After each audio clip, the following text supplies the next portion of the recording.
Okay, some of y'all out there are golfers, and I wanted to go over some golf rates and let you kind of compare. This is part of your cost of living. If you're ever looking at moving to St. Kitts or Nevis, it is more expensive as a whole to live in Nevis versus St. Kitts, and I've got separate videos. You can look at those on there. But I want to go over these costs for to join the Marriott versus just playing each time you play, because you don't have to join the Marriott golf course to actually play golf here. You can pay each time you play, and so that's one advantage here. If you're not going to be here that much, you don't want to join, and you just want to pay each time you're playing, you can do that also. So let's go over the rates here. You can actually play each time you come to the Marriott and pay like $42 US each time, and that includes a cart. Whether you want to walk or a cart doesn't make any difference. It's still $42 US as a person. Now you compare that with a lot of places in the US, you're going to find out that's very inexpensive, especially if you're not having to pay any sort of membership. If you're looking at joining, it does drop. It's $2,750 US a year. That's for an individual membership. And then you pay like $25 US each time you play. Now, if you got a family and you got everybody in the family plan, the family membership is $4,400 US, and then you pay $25 each time you play. So those are some really good rates. If you check around, you got to remember too, this is a tax haven. There's no income tax, no capital gains tax, no estate tax, no inheritance tax. And the weather's real nice here all year round. So what you end up saving in taxes, man, you could join probably quite a few memberships, a lot of memberships, because the tax laws here. And remember also too, the property tax is extremely low here. It's like 0.20% of what you're purchasing, with a $29,600 US exclusion before that 0.20% kicks in. Now this is a picture of the actual Marriott. This is the back side of it. You actually pick up your carts at the bottom there, and they really keep it nice here. Sometimes of the year it's pretty dry. Like the month of May is probably the driest time of the year. They've got the ocean is right on the other side of that hill there. And I'll tell you something too, if you're going to be coming to St. Kitts and you're buying, I always tell people, I've got other videos on this, I've been all over St. Kitts, Nevis, I looked everywhere. I think the best place is in Frigate Bay in St. Kitts, and you can see these houses up on the hilltop that overlook the ocean.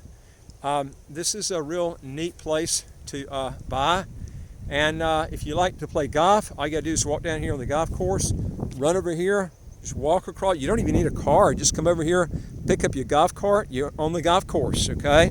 If you want to go swimming on the ocean, right on the other side of those hills are the ocean. Now, no one owns the beach. The beach is owned by the government, so literally you can go to any of these beaches that you want to and go down here and relax and bring your chairs or whatever, go snorkeling, diving, whatever you want to do.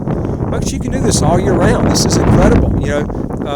This is the great thing about St. Kitts. You don't have the heat that you got, in Florida, but then you don't have the cold in Florida either, because even in Florida sometimes it gets cold depending on which area you're at. Here it's nice all the time. Like right now we're in the middle of February and it's like 80 degrees. I mean, it's really nice, and the water's not cold. You can go out and swim 365. This is the great thing about this. Some things I'm going to tell you too that can really cut back on cost and stuff when you come down here is a lot of these, when I was growing up, we used to join a racket club, and you could only swim like 3 months of the year outside, and the rest of the year it was just pretty much a wasted membership unless they had tennis courts and you play tennis too, because a lot of these racket clubs don't have golf courses too. The great thing about here, you can play tennis all year round and you can swim outside all year round, okay? And you don't even need to join a club, okay? Because the great thing about here is you can go down here to the beach, the ocean. In fact, right on the other side of these hills is the Atlantic Ocean, and going down here towards Timothy Beach is the Caribbean Ocean. So you can make your pick, and it's walking distance either way. The Caribbean is typically a little bit calmer for swimming, but you can swim in either one of them. It's calm in either one most of the year. But the Caribbean side is typically more calmer. But you can come down here and not have to pay any. I've never joined any type of membership myself. Now, I don't play golf, but I can tell you, if you check around on fees on golf course fees, these are probably the cheapest you can run across. And being a tax haven where you don't have any income tax, no capital gains tax, no estate tax, no inheritance tax, it's just not going to get any better than that. And the great thing is here, unlike a lot of your clubs in the States where you can maybe only use the facility 3 months a year if you're swimming outside, here you can do it for free. Just go into the ocean and you can swim all year round. There's so many advantages: hiking, swimming, biking. You don't have heavy traffic here, so you can literally take your bike all the way around the whole island. It's just got so many benefits that you don't realize. Also, folks, if you want to legally get your income taxes to zero, how to get a second passport, as quick as 45 days, do 3 things. Hit the subscribe button at the right of your screen. You'll get new videos automatically as they come out. And I would like to hear from you. If you got a question or comment, just put it below. And I would like to, if you want to get new videos, folks, hit that subscribe button at the right of your screen. You'll get all these new videos. We got over 600 free videos that you'll pick up good tips, and it help you keep from making mistakes before they come up. Now, let me just go over some things here to you that I think it's real important you try to comprehend, and it'll save you a lot on international moves. And that is, if you're going to pick Frigate Bay, I like North Frigate Bay. North Frigate Bay is going back this way, okay? Back this way is South Frigate Bay, going back towards the bar zones. The further you get away from the bar zones, like I mentioned to you before, you will not hear them anywhere close to here. In fact, you can actually get way down in South Frigate Bay and still not hear them. But you need to be observant of that, because if you get close to that, you won't hear it a lot this time of year because of the coronavirus, and you don't have a lot of the bars lighting up now. But when all this stuff blows over, you want to make sure that you're not close to those bar zones where you can hear a lot of that music loud at night, because a lot of people like to keep their windows open. And if you keep them closed with AC units on, you probably won't hear it, but a lot of people don't like to do that. They like to keep their windows open, get fresh air. So these are some things that you need to think about, because if you're going to rent the place out, if you're not down here, renters are going to look at that too. They want places that are quiet, and so you want to make sure that you're observant of that. Now, let's go over a couple of things here too that I wanted to mention to you. In setting up a business here, I was just talking to somebody the other day on Panama, on the different types of visa programs they've got there. I used to live in Panama. I lived there for 4 years. There's so many advantages I like here versus Panama. Some of the stuff I'm going to go over with you, because that's been a real popular destination, and a lot of people just don't do their homework before they make international moves. And I'll be honest with you, I was guilty of that myself, okay? That's where I'm not there anymore. But remember, when you take an international move, depending on what you're moving, man, it can cost you thousands of dollars and a lot of wasted time. And I'm going to tell you some things that you need to be observant on when you're actually picking a residency by investment country. These are some things that you need to write down, okay? So you won't have issues with this later. Number one is always pick a country, I would tell you, where you speak the language. If you speak Spanish already, that's fine. Go ahead and pick it. If you don't speak Spanish and you're going to learn it, I'm going to tell you something. It's a lot of time you're going to be taking out, okay? And you're going to have to realize, are you going to really want to take all that time out to learn Spanish? Because this is it's a lot of time to do it, I'm going to tell you. Another thing too is the place you're going to pick. And remember, Panama, if you go there, you're going to have to take a Spanish test to get the passport. And remember, when you get the passport and citizenship there, you're going to have to relinquish all your other passports, and they will check on it. And they will send documents back to the U.S. when you do it. And so you do not want to do that because the documents basically state that you're relinquishing your U.S. citizenship. Okay, so you don't want to be fudging on this crap. Okay, don't get countries.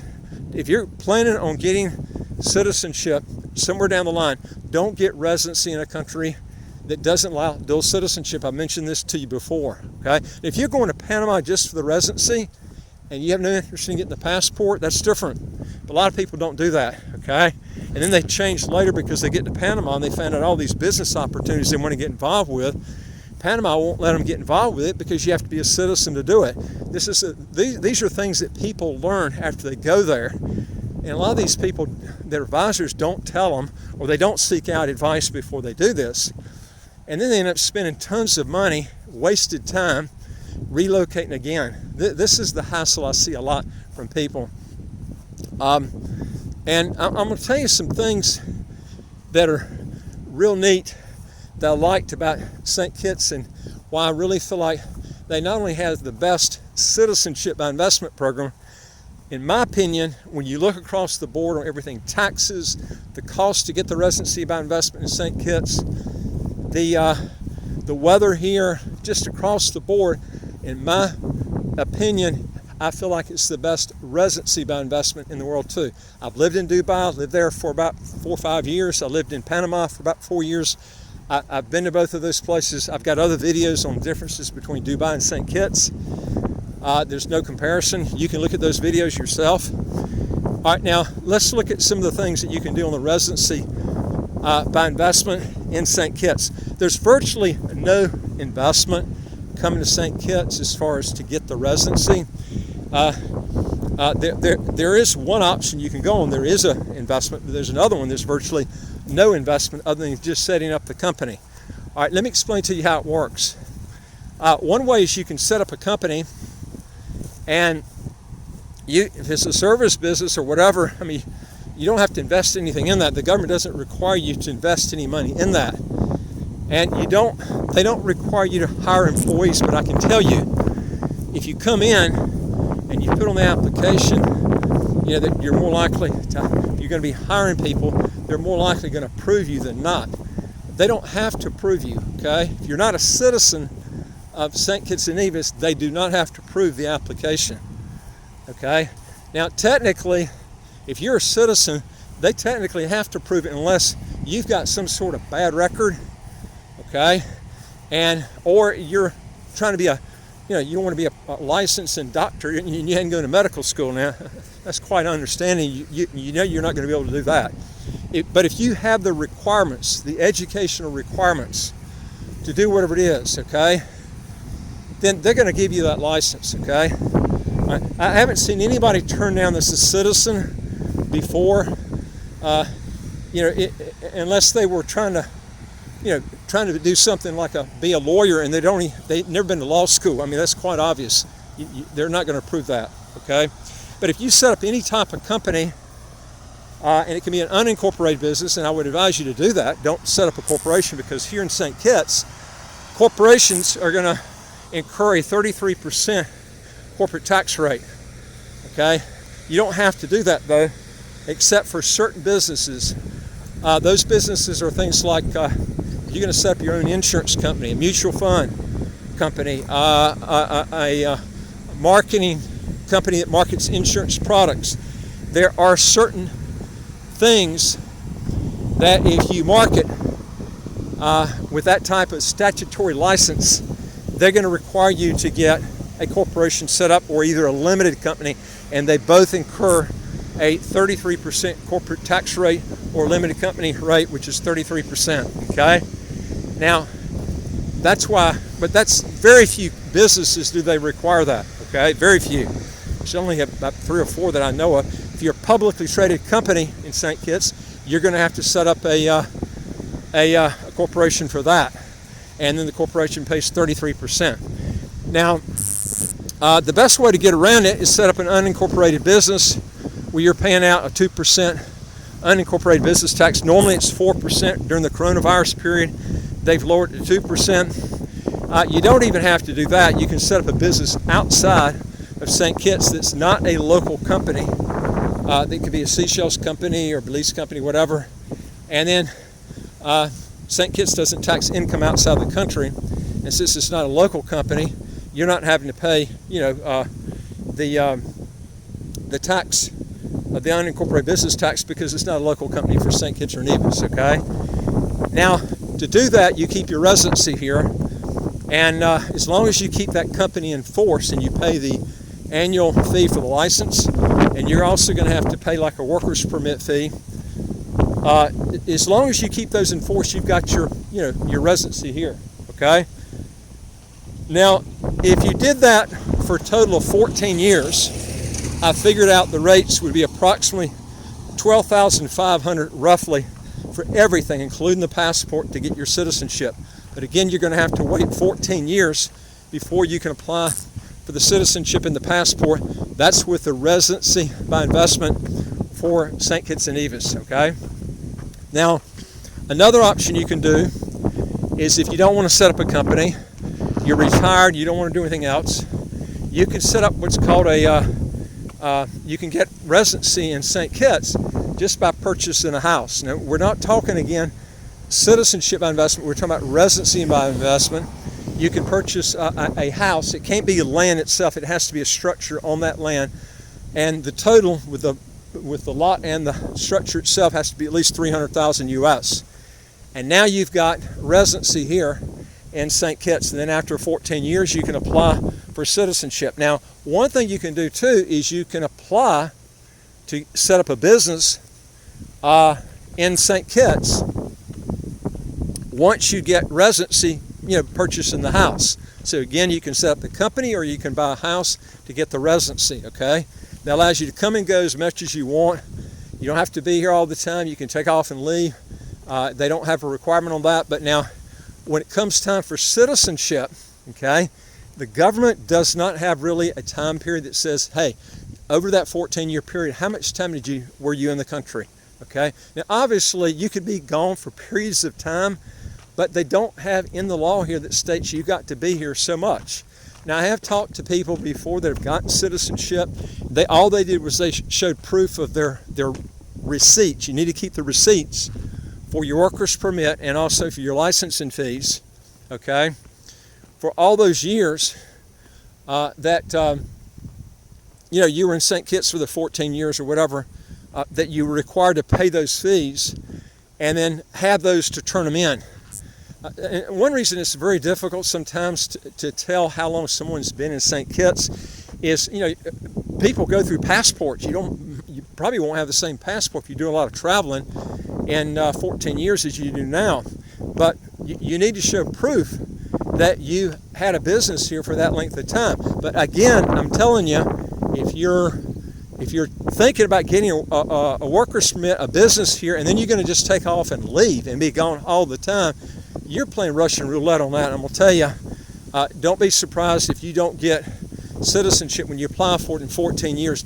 If you're thinking about doing that, get the citizenship by investment. Don't start going with the residency by investment, because I think you're going to get really disappointed and pissed off after 14 years of being gone most of the time from the country, and then find out that, and remember this too, the rules change a lot too. I'm just telling you, from what I've seen now, things can change a lot, and that $12,500 US fee total that you'll pay if you set a company and all the fees that come with it, that could be different too. I'm just telling you for right now. I actually sat down and went through the figures cumulative to show you what that would cost. So, I mean, this is, and you remember, this is an English-speaking country. It makes so much difference. In Panama, I'm going to tell you something. I got a story I've told in several videos. I was in Dominican Republic one time and almost died because I went to a pharmacy. I had constipation. He thought I had diarrhea. So guess what? He gives me the opposite medication that I needed. I'm not going to tell you the story. It's too gruesome. I almost died. This is the problem you have when you get into a situation where someone doesn't understand what you're saying, okay? And then you get the wrong medical treatment or whatever because of the language barrier problem. This is why I tell you, things run so much easier if you get in a country where you can speak the language fluently. cultural barriers already hard enough, but when you got a language barrier with the cultural barrier, it just makes things a lot harder in your life, okay? And these are things that I can tell you, but you're not going to know until you actually move and you experience this, where you see what I'm talking about.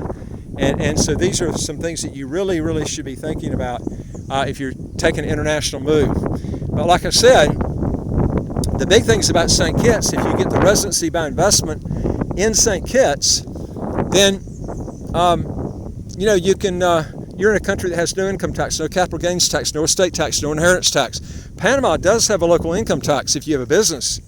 Okay, it doesn't tax income outside the country, but Panama also has a high property taxes, about 2%. That's pretty high. That's higher than most states in the U.S. Okay, and property tax in St. Kitts is a lot lower than that, about 10 times less. So these are some things that you don't hear a lot about. 0.20% versus 2%, you can do the math. It's about 10 times more, okay? And also you got a big exclusion before that 0.20% kicks in anyway, buying property in St. Kitts. So the big things I can tell you too, St. Kitts allows you to have as many passports and citizenships as you want. No language test. Panama has a language test. They're going to make you relinquish all your other passports to get citizenship there. The language barrier can be can really just drain you down sometimes. Okay, if you're not committed on learning that language fluently, I think you're making a big mistake, because you can come to St. Kitts for probably the same cost or maybe even less, and get residency here, and plus you have the option to switch it to a citizenship by investment program. And remember, you can get the citizenship by investment program within 45 days in St. Kitts, so you can literally start off one way and then switch it to the other way later as your money grows. You can't do that with Panama. Okay, they tell you can apply after 5 years. Folks, you're not going to get it after 5 years. I know people there have been 17 years there, still have not got the citizenship and passport. So they don't have a switch option there where you can reside and then, all of a sudden in 45 days you can get the passport. You don't have that in Panama. You do have it in St. Kitts. So these are some things that you really need to think about. But I'll tell you something, folks, when you have the option of not paying an income tax like in St. Kitts versus having one in Panama, there's no comparison. I mean, I can sit here and just tell you all day long, look at the facts, look at the figures. I'm telling you things that are going to save you a lot of time and hassle and headaches. And I'll tell you something else too, the weather in St. Kitts is so much better than Panama. Panama is dreadfully hot of all times of the year, like January, February, and March, incredibly hot and humid. And you've got huge downpours of rain, like a monsoon type season. You don't have that in St. Kitts. You don't have the real hot weather. I don't even remember any time it's gotten to be 90 degrees here, or over 90 degrees in St. Kitts, even during August and September. In fact, it gets hotter in North Carolina, where I grew up, in the summertime in North Carolina than it does in St. Kitts in the summer. The temperature only varies about 5 degrees here. But there's so many other, I could go on and on and on and on and on the differences. I just don't have time with the video. Folks, go to the other videos we've got, again, at www.citizenshipquickly.com. And then hit that top bar that says apply with us, fill out the questions, hit that bottom bar that says send it to us. We deal with over 100 citizenship by investment, residency by investment countries all over the world. And folks, don't forget to hit that subscribe button at the right of your screen. You get all these new videos automatically. This is going to save you a ton of money when you do an international move, because you're going to get the stuff beforehand. And I would like to hear from you. If you got a question or comment, just put it below. And I'll look forward to talking to you on the next video. Take care.